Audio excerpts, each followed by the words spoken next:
All right, everybody. This is the integral we were talking about in class earlier that we had a mistake somewhere in. The trick here is being really careful with remembering which variable you're integrating with respect to. At one point in the integral, I think the mistake that was made was that I accidentally integrated with respect to t instead of with respect to lambda. So here's a sort of an easier breakdown of that integral.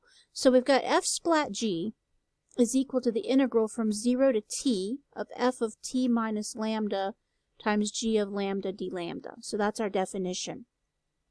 So filling in f of t minus lambda is just going to be t minus lambda, and that's going to get multiplied by g of t. And what I've done here is I've simply distributed t minus lambda across g of t.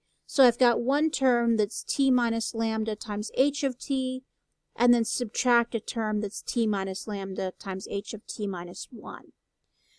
Now, the next thing I'm going to do is take these t minus lambdas and distribute h of t and h of t minus 1 across them.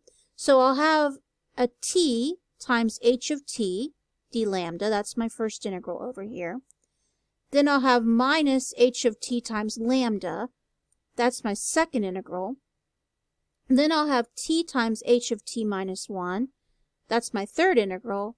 And then finally, minus lambda will be plus lambda times h of t minus 1, which is the fourth integral over here. Now, notice that underneath this first integral, everything before the d lambda only depends on t. And that means as far as the integral is concerned, that's a constant. So I end up with t times h of t multiplied by lambda as the result of the integration. On the second integral, h of t is basically a constant since we're integrating with respect to lambda. And then we have the integral of lambda is 1/2 lambda squared. There needs to be a little d lambda in there. Over here for this next part, the t and the h of t minus 1 are constants as far as this integral is concerned because we're integrating with respect to lambda. So we get t times h of t minus 1 times lambda. And then for the fourth integral, the h of t minus 1, as far as the integral is concerned, it's just coming along for the ride. It's constant multiple. So the integral of lambda is 1/2 lambda squared. So I get these four pieces, and then I'm going to feed in the t's and the zeros in place of the lambdas. So I'm going to have t times h of t times t gives me t squared h of t. Filling 0 in for lambda gives me 0. Over here we'll have 1/2 h of t and then t squared. And then filling 0 in for lambda gives 0. For this third little bit, we're going to have t times h of t minus 1 times t. Filling in 0 gives 0. And for the last bit, we'll have 1/2. We'll have our h of t minus 1 and a t squared. Filling in 0 gives us back another 0.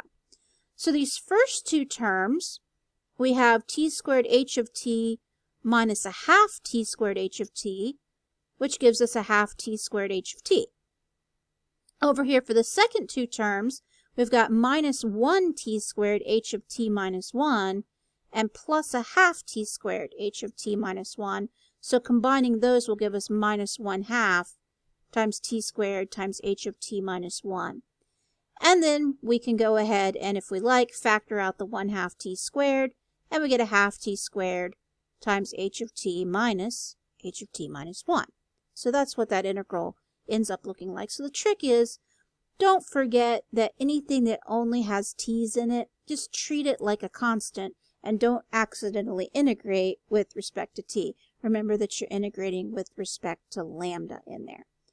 Going through the inverse Laplace transform, that t becomes 1 over s squared, and then h of t is 1 over s, and h of t minus 1 is e to the minus s power over s. So we distribute, and we end up with the inverse transform of 1 over s cubed, and the inverse transform of e to the s over s cubed.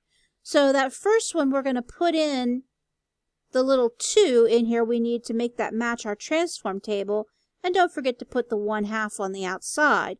So then when we take the inverse transform of 2 over s cubed, we get our t squared, and there's our 1/2 there in the front.